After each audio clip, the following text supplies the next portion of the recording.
Just say the word and I'll throw a lasso around it and pull it down.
I want to begin this message by asking you to raise your hands or raise a hand, you don't have to raise both hands, raise a hand if you've ever experienced a detour on the road, or maybe a detour in the subway. So raise your hand, okay, if you've experienced a detour. Okay, now keep your hands up if you've experienced a detour that has ruined a set of plans you had, caused you to miss something, caused you to alter something, caused you to change something.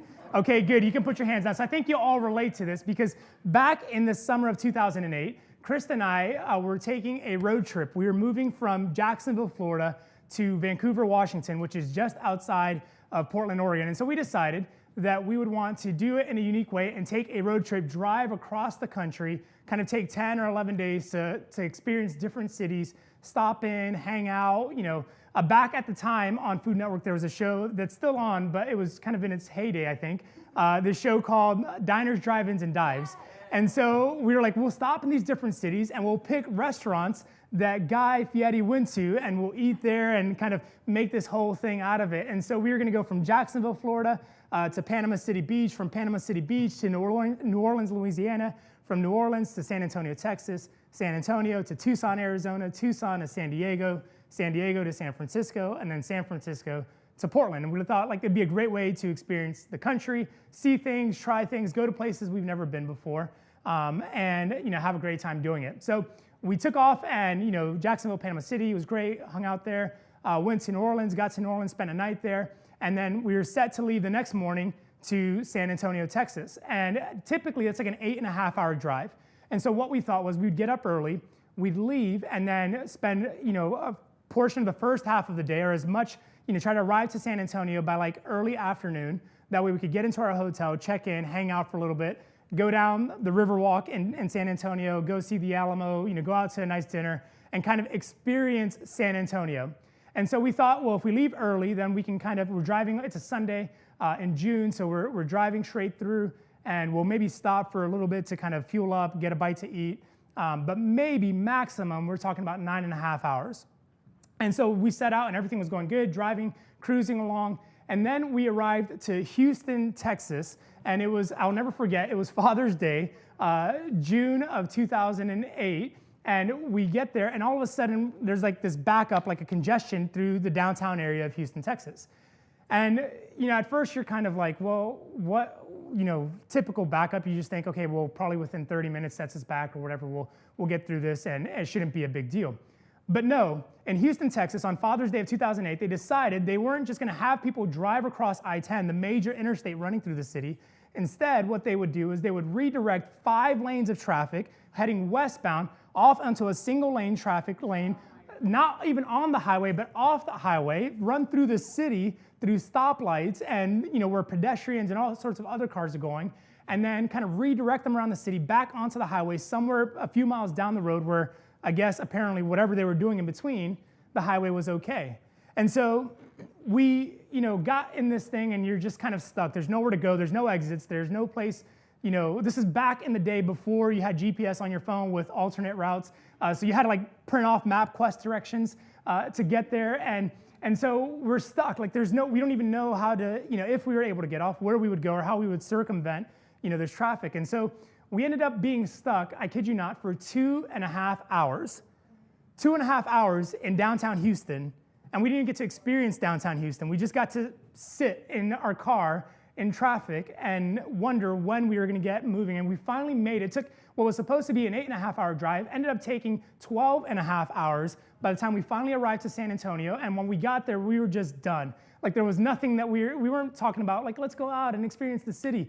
We got to our hotel, we checked in, and we ordered fish tacos from the TGI Fridays downstairs. And that was our romantic evening in San Antonio. So our plans were completely shot, and we had no real motivation to do anything because this detour had kind of disrupted everything. And I think the reason I share that is because I think we all feel that way. I think you have felt that way in your life. When things have gone unplanned, when things have been kind of gone off track, when you've had to take a detour and the plans you had for your life, the plans you had for your career, the plans you had for your dream or your destiny or your purpose, all of a sudden took a delay that kind of ruined everything. And it wasn't just, well, we'll get through this and we'll get to this, but it's when we get through this, I don't even know if I want that anymore because I'm so exhausted, I'm so worn out, I'm so tired by this detour that I've had to go through. Maybe it was in your career, or not even your career. You didn't even get the blessing of experiencing your career because you didn't even get into the college you wanted to get into. And so your detour started in high school. And you thought, well, if I could get to this, you had this plan, if I can get into this program at this school or this university, that would set me up to get into this follow-up program or into this career path or to this opportunity. And then all of a sudden, when you got that rejection letter or the denial letter or whatever word they want to use to tell you you're not good enough, when you got that letter, it's like, oh, things changed. Or maybe it was that relationship you were in, a committed relationship, a relationship that seemed to have potential, a relationship where you thought you had dreams for that we'll love each other, we'll spend time together, we'll have a family together, we'll travel the world and do all the things that you see on Instagram, and this is going to be perfect. And then you get in the relationship and you realize he's not exactly Mr. Right, or she's not exactly the queen that you were anticipating. And she's more Cruella de Vil, and so you say, no, this is not where I'm supposed to be, this is not what, but I've been in this thing for so long, now all of a sudden, where do I start? How do I go back about this? Again, maybe it wasn't just that, maybe for you it's something more meaningful, not just a romantic relationship or a college or a job opportunity, but something that you've just longed for. And it's deeper than that, something like companionship or compatibility or something where you just feel like someone knows who I am. And they know me to the fullest, but when I kind of, reach for that, when I pursue that, when I step into that, all of a sudden I realize this is just not as fulfilling, or it's not what I expected, or it took a turn because of betrayal, or because of hurt, or because of angst, or because of letdown. And now you're just left wondering, how am I ever going to arrive to that destination, let alone experience it? Matter of fact, I don't even know if I want that. I don't even know if that's what I really want to step into. And I think the reality is that most of us have felt that in different areas of our lives. We've experienced that in different arenas. We've experienced that in different events, whether it's work or relationships or family or friendship or career or path, or even just something that God has asked you to do. And it causes you to kind of feel forgotten about or kind of like confused, to say the least, but almost just perplexed with, where do I go from this space? Where do I go from here?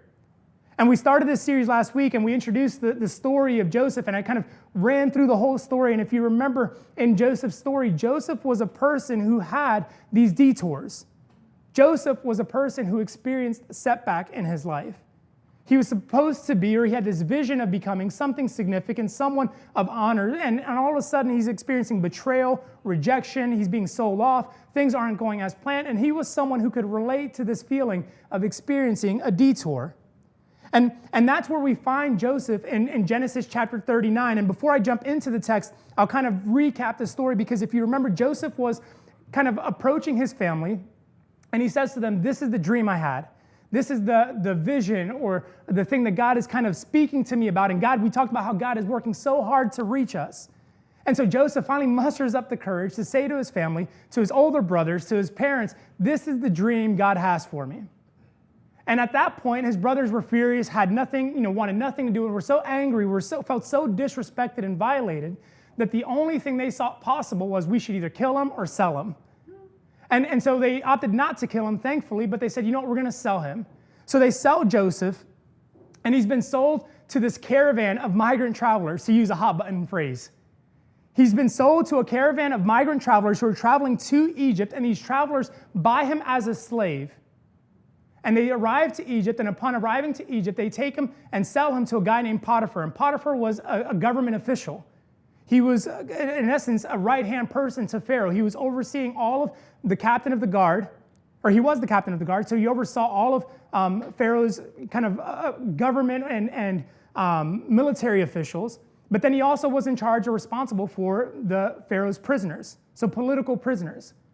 And so Pharaoh decides he needs to buy some additional help, and so he purchases Joseph from this group of travelers.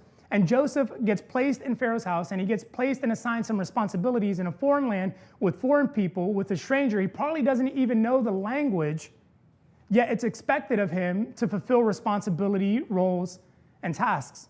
And that's where we find him in Genesis chapter 39. But Joseph does his job, he does well, and here's what it says about him in verse 3. It says this: Potiphar, his boss, his ruler, his owner, noticed this, that Joseph was doing well, and he realized that the Lord was with Joseph, giving him success in everything he did. This pleased Potiphar, so he soon made Joseph his personal attendant. He put him in charge of his entire household, everything he owned, from the day that Joseph was put in charge of his master's household and property. The Lord began to bless Potiphar's household for Joseph's sake. All of his household affairs ran smoothly, and his crops and his livestock flourished. Verse 6. So Potiphar gave Joseph complete administrative responsibility over everything he owned. With Joseph there, he didn't worry about a thing except what kind of food to eat. I mean, you think about how significant this is. You see, this isn't how Joseph would have planned it. This wasn't in Joseph's cards. You know what I'm going to do? I'm going to convince my brothers to sell me as a slave to a group of travelers, and this caravan's going to arrive over to Egypt, and when I get to Egypt, I'm going to convince them to sell me to a government official, and that government official is going to put me in charge of some responsibilities. I won't know the language, I won't understand the customs or the culture, but I'll be really good at my job, and I'll work my way up, and I'll become his right-hand guy, and I'll do such a good job that the only thing my boss has to worry about is what he wants to eat for lunch. It's exactly how I'm going to plan it out. It wasn't part of Joseph's plan. This wasn't part of the script. This wasn't the story he would have written for himself. And I think what you realize, though, is that, because again, sometimes you may distance yourself and say, okay, well, he lucked out. But the fact of the matter is you can relate to this because you've been in less than ideal circumstances yourself. You've experienced something that's not turned out this way, or that's not turned out the way you wanted. And like Joseph, you're just like, well, this is what it is, so I just got to make the most of it. I'm in this situation, I'm in this job I don't like. I have these coworkers that are mean. I have, this degree from a school that maybe isn't as esteemed or regarded as something else. I'm in this line of work and not this line of work. I got this degree, but it didn't lend itself to a job. All this stuff that you're kind of wrestling with, or I've got this family and things aren't perfect and we're not this happy-go-lucky family, but we're here and we're together and that's it. And so you just make the most of what you have. And so we get that. We've been in that situation, and I would probably argue, although I don't know all the details about your life, I would argue that you're far more like Joseph in this situation than you actually want to give yourself credit for. Because in most situations, most people have enough resilience to work through one detour or one set of obstacles and make the most of what's a bad situation and do their best to turn it into a good situation. Most people are capable of that. In fact, most people aren't just capable of that, they're committed to doing that. And like Joseph's case, this is what he did. But as things started to get good for Joseph, things also started to get bad. Because as Joseph performed, as Joseph excelled, as Joseph succeeded in his job, his boss's wife took a liking to him. And not just because he was doing a good job, but because the scriptures say that he was kind of nice to look at. And so I don't know if he had to work with his shirt off, doing some yard work or whatever, but for whatever reason, she just kind of took an appeal to him, and she just started kind of approaching him and making sexual advancements toward him and inviting him into a illicit relationship. And Joseph had enough honor and integrity to think, no, my boss has been good to me. I'm not going to violate him. In fact, Joseph tells her, everything in his house, he's given authority to me except for you because you are his. And so she's persistent. She keeps trying. One day it says they arrive to a place where they're in the home by themselves, and she grabs hold of Joseph's coat and is saying, come, let's do this. Now's our time. And Joseph just drops the coat and takes off running. And the moment he did that, her anger, her frustration, her disappointment she became so enraged that she actually falsely accused Joseph of rape. Because she was so mad that he wouldn't submit to her request, she thought, well, this is how I'll get him back. So she told all the servants of the house, he tried to rape me.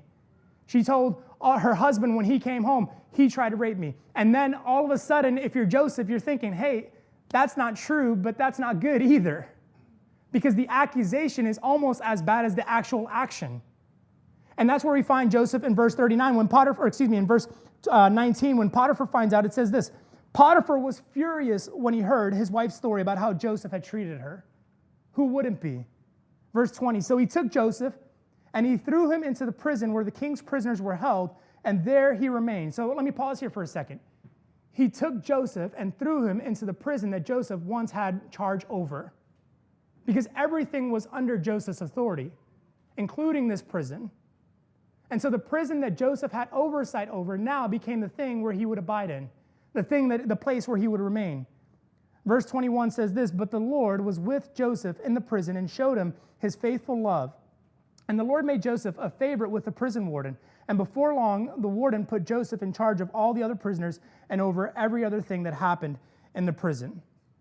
I mean, you talk about a setback. You talk about a detour. You talk about something not going as planned. You had the one set of circumstances where he's sold into slavery by his brothers. You have another set of circumstances where you arrive to a place that you don't know really what's going on. You just know this is what you're supposed to do, so you do it to the best of your ability. And right when you think, okay, this ain't so bad. Life is good. Things are moving along. Things are going great. I'm making a positive impression. I'm making an impact on this world. I'm enjoying life, even though it's not what I anticipated, even though it's not what I expected. All of a sudden, he's whacked with this false accusation of rape, and things just kind of get shot to hell. And he's taken from his position of esteem and authority and placed now at the bottom of the totem pole. In a prison. In a situation, in an environment that again, we think of prison and no one here is thinking, oh, prison's not bad, I could live there. But we're talking about an ancient prison. We're not talking about air-conditioned, climate control, human rights type prisons. We're talking about dungeons and chains and bondage and belittlement. And in that situation is where Joseph finds himself. And I mean, you got to think about if you were Joseph. How would you respond? How would you feel? Okay, one situation happens, whatever. My brother sold me. They didn't like me anywhere, so I'm going to do better without them. I'll move on. I'll get my life together. I'll figure it out. Okay, God, I'm making the most of this. And look, I'm right here. I'm living nice. Things are going great. And then, boom, this catastrophic thing happens, and you're thrown into a prison. And you're stuck there, and it's like, okay, God, where are you? I thought, God, you had this plan for my life. I thought, God, that I was supposed to reach something significant. I thought, God, that my life had purpose and destiny and calling and importance and significance, and yet here I am in this lowly place. And as I said, most of us have enough resilience to work through one set of setbacks. Most of us have enough kind of willpower to overcome one detour or even a couple of detours. But it's when that detour goes from just once to a second time to a third time to a fourth time to a fifth time where we start finding ourselves feeling discouraged and rejected and ashamed. and we're more inclined to want to quit than we are to pursue. It's when the detour becomes the destination. It's when the problem is no longer a problem, but the path. That's when we find ourselves wanting to quit. That's when we find ourselves wanting to abandon this destiny that God has placed on your life, this purpose, this significance, because it's no longer just enjoyable. It's no longer a fun ride. It's no longer like, this will be a great road trip. Now it's like, I'm done. I hate Houston. I haven't been back since 2008. You laugh, I'm dead serious. I've not been back to Houston. I don't know if I ever will go back. There's no need to. But that's how we feel in life, isn't it? We find ourselves in this place, and the fact of the matter is that, it's not just like we give up on this right away, because there's a progression. There's a progression in our lives. We're not just going to be like, okay, God, I'm going to quit right now, but there's this kind of three-part progression, and we go from questioning to doubting, then abandoning. We question when something doesn't go right. Okay, God, why? How? What went wrong? What happened? Why? I thought this is what I was supposed to do. I thought I heard you right. I thought I was supposed to get married. I thought I was supposed to get this job. I thought I was supposed to move to this place. I thought I was supposed to give up that opportunity. I thought I was supposed to whatever, X, Y, Z. And we question.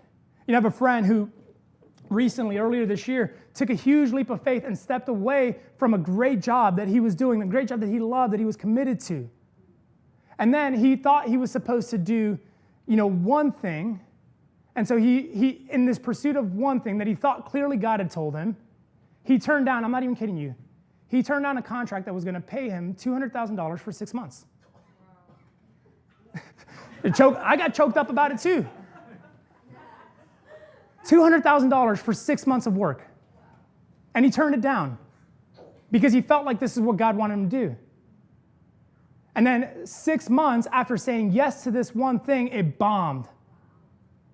Completely imploded, blew up. And I remember he reached out to me, he's like, why? Like, what happened here? This is not the path I had planned. I mean, if God knew this was going to happen, why did he let me turn down $200K in 6 months' time? I could have had that money in my bank by now. And so we question. And then we go from questioning to doubting. And we doubt, well, if God will let that happen, then maybe he's not good. Then maybe he doesn't have it right. Maybe he doesn't know best. Maybe what I thought, maybe what we sang about in church isn't real after all. Because I don't feel it, because I don't see it.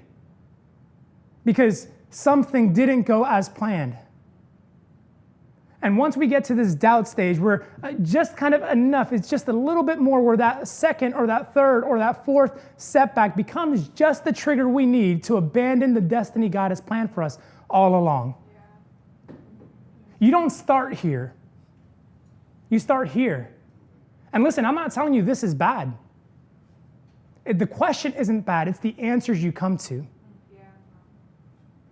But if we're not careful, we'll find ourselves moving down this path and then one day looking at it and saying, well, I had this dream, I had this vision, I had this purpose, I had this thing that was so important to me, that mattered so deeply to me. And then I gave up on it. And the reason you gave up on it is because you worked through this progression. Like Joseph, you had some situations, you had some things that didn't go as planned. You had some family members leave you. You had some jobs that didn't pan out the way you thought. You had some opportunities that fizzled. You lost some money. You lost some friends. You experienced pain. And all of a sudden you say, enough is enough. I'm done with this. It's time for me to bounce.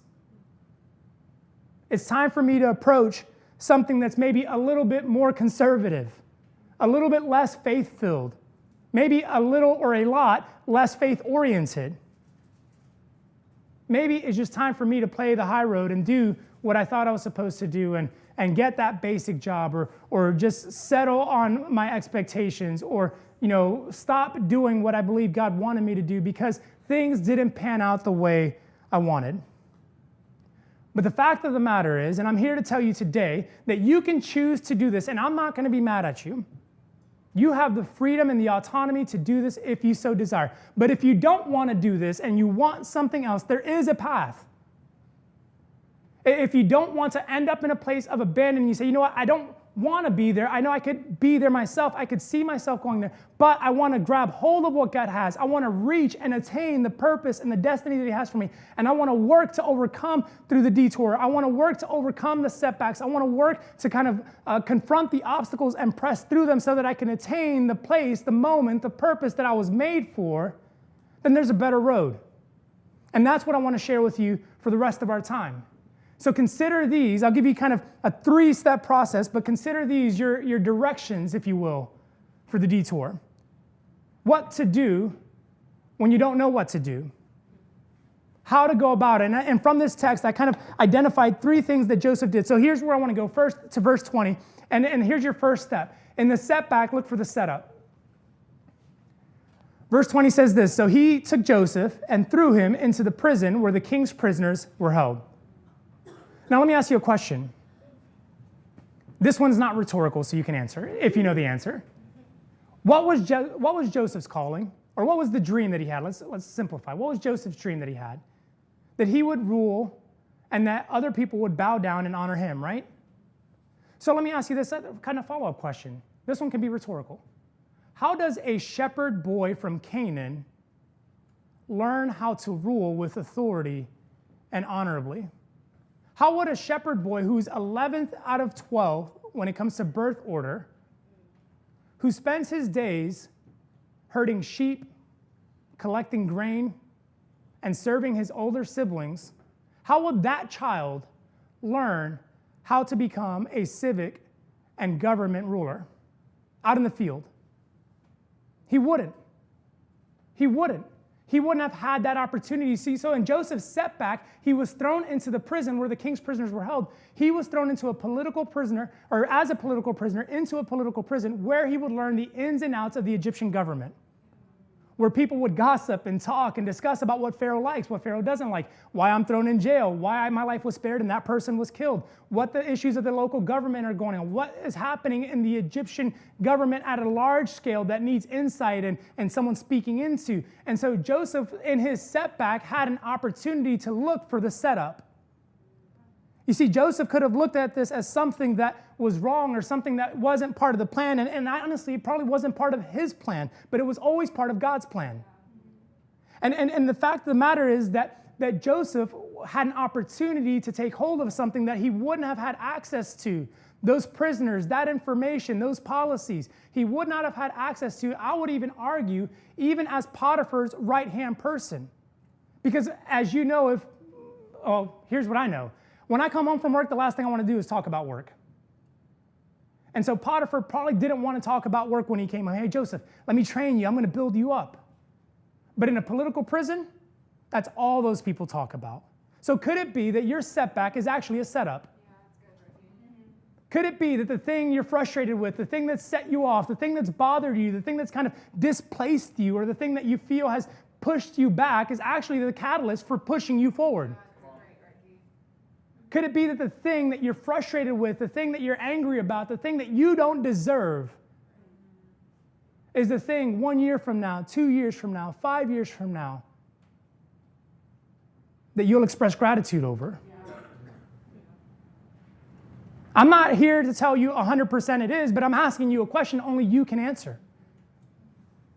In this detour, I believe God is actually inviting you to receive the insight and the experience and the knowledge that you would need, not just to navigate a detour, but to fulfill the purpose and the calling that he actually has placed over your life. In fact, I would say this, that the longer you experience it, or the harder you experience it, or the more often you experience that, it's probably more closely tied to the very thing God has put you on this earth for. That's true. So your setback isn't just a setback. It's a setup. Here's the second kind of direction I'll give you. Amidst the accusation, embrace God's affirmation. Amidst accusation, embrace God's affirmation. I love how this verse says this. But the Lord was with Joseph in the prison, and he showed him his faithful love. It seems kind of like a random verse.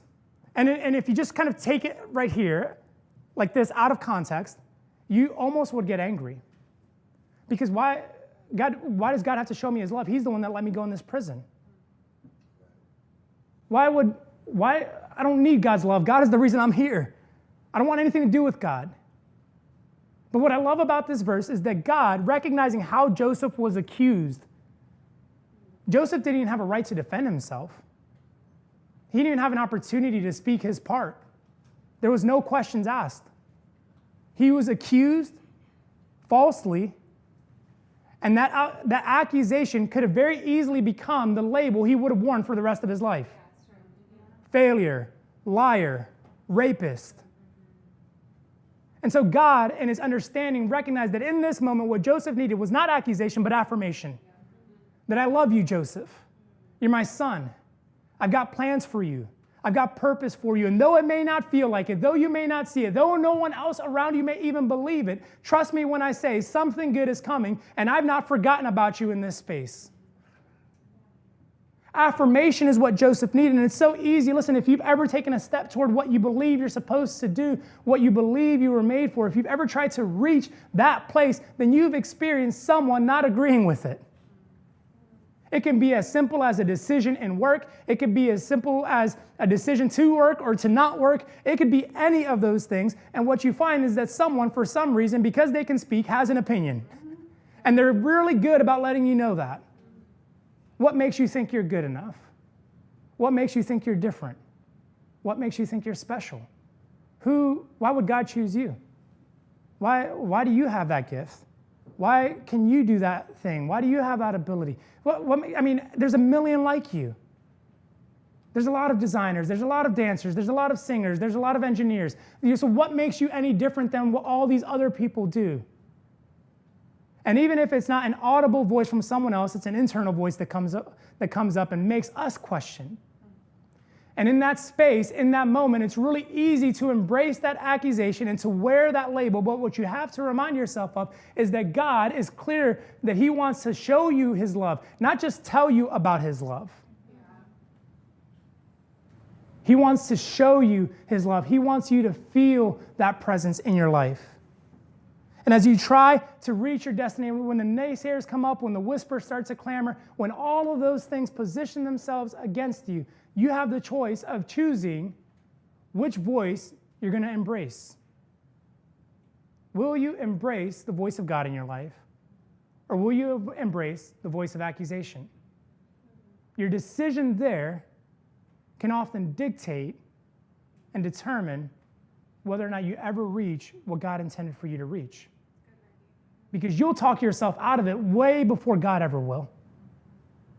So who do you choose to listen to? Here's the third and final direction, if you will. Take what's trivial and make it your training. Now, I'm going to tell you straight up, this is one of my favorite points, okay? And we'll get into it, but here's the verse. Before long, the warden put Joseph in charge of all the other prisoners and over everything that happened in the prison. Okay, I've been in a question mood, so here's another question. What is a prisoner expected to do? Nothing. Nothing other than what they're told to do. What's the expectation for how a prisoner should do something?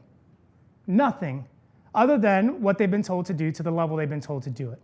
A prisoner doesn't have free will. A prisoner doesn't have choice. A prisoner doesn't have, at least not on their own, to determine their own outcomes. And because the environments that prisons kind of create, they're created to strip you of the belief that you have any sort of responsibility or control or influence over your future. Prisons are created to remove that freedom or that belief from your life, to strip it away.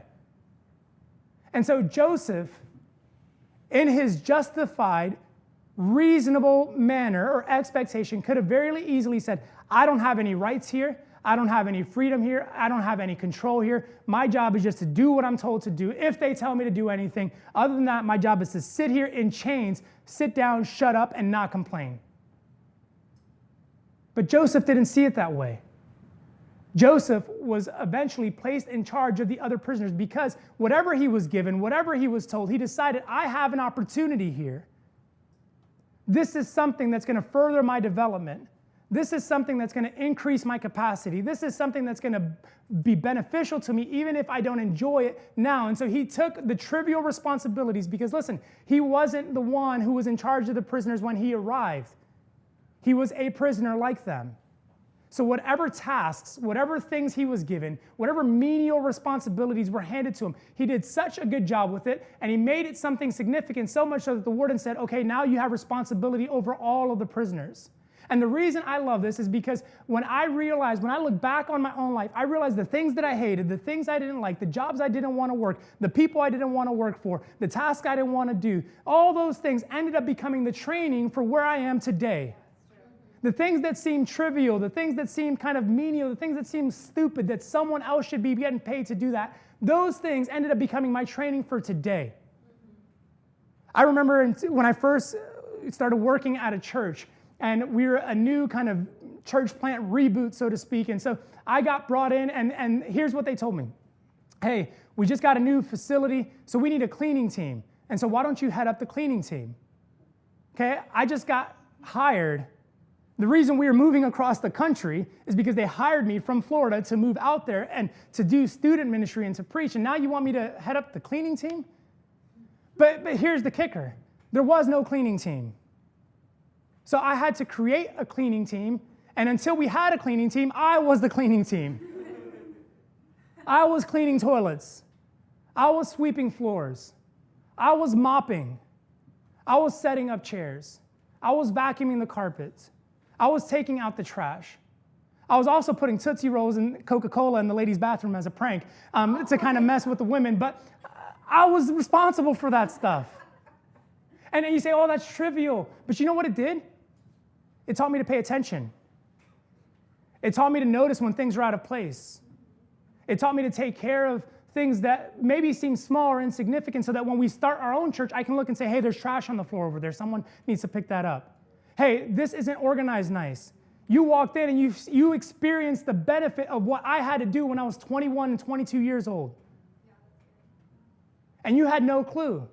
But had I not taken what was trivial and made it my training, I wouldn't have been capable of coming in today and saying, here, you get to experience the benefit of this. But that was taking place over 10 years ago. And I think it's so easy, particularly if you're younger, to look at your career, to look at your job, or to look at your relationships and to see these things and get so frustrated and aggravated because you're not where you want to be. And so you get upset thinking, well, how come this isn't working out? Or how come this isn't panning out? Or how come I'm not 25 making $200K a year, living the lush life? How come I still have roommates? But then if you're older, you start thinking you're above this. Well, I've paid my time. I've paid my dues. I've earned my stripes. So I shouldn't have to do that. But the fact of the matter is that so long as you're alive, so long as you're breathing, God's not done with you, and God has greater significance than what you've accomplished in the past for your future. And so you've got to look at where you're at and say, this is important. We're far too concerned with being discovered than we are being developed. And God's saying, I'm more interested in developing you so that one day you can be discoverable. And so take that stuff, take the things you don't like and say, okay, you know what? This is going to be my training ground. This is going to instill the character and the discipline and the integrity that I want to have. I think if you follow this path, if you kind of follow these directions, what you'll find is that in your pursuit of reaching, you'll not only avoid the abandonment issues that creep up, but you'll be better positioned to experience what you've always wanted. If you can learn to look for the setup, if you can learn to embrace God's affirmation, if you can take what your situation, regardless of the circumstances, take whatever situation you're in and use it as your training ground for the day that you arrive to where you want to be, I think you'll actually be better positioned, not just to reach it, but to fulfill it. Yeah, that's great. So there you have it. These are your directions. What you do with them, as I said, is up to you. The choice is yours, which is great, because that means you have the freedom to affect and to shape not just where you go, but who you are.